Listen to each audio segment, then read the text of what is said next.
नमस्कार, मी शुभांगी पंडित. स्वतेज न्यूज मराठीच्या बातमीपत्रात आपलं स्वागत आहे. तर पाहूया आजच्या काही ठळक घडामोडी.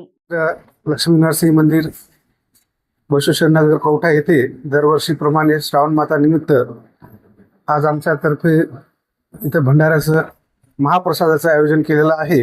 तरी मी परिसरातील सर्व भाविक भक्तांना अशी विनंती करतो की त्यांनी महाप्रसादाचा लाभ घ्यावा अशी मी त्यांना विनंती करतो. मास महापुण्य पर्व काळानिमित्त श्री बसवेश्वर नगर मधील प्रसिद्ध असे कवठ्याचे महाराज म्हणजे नरोबा मंदिर संस्थान या ठिकाणी भक्तांच्या उदंड प्रतिसादाने प्रतिवर्षी या ठिकाणी अन्नदानाचं महत्त्व जे आहे ते गेल्या 15 वर्षापासून अखंड चालू आहे.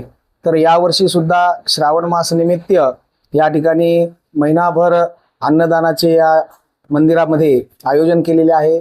तसेच महिनाभर नाही तर वर्षभर या ठिकाणी सर्व भाविक भक्तांची मांडियाळी असती आणि या मंदिराची प्रसिद्धी एवढी आहे की या मंदिराचं जे काही कार्य असेल तर त्याच्यामध्ये सर्व भाविक भक्त महिला मंडळी सहभाग घेतात आणि मंदिराचा कार्यक्रम यशस्वी करतात. अन्नदान जे आहे ते प्रतिवर्षाचे यजमान आहेत शंकर दुर्गाजी गोरे यांच्यातर्फे आज अन्नदानाचं महाप्रसादाचं आयोजन केलेलं आहे. तसंच दररोज या ठिकाणी नवीन नवीन यजमान असतात. 1-2 महिने 3 महिने आधीपासून या ठिकाणी बुकिंग चालू असती महिन्याभराची. तर आजचे यजमान शंकर दुर्गाजी गोरे आहेत.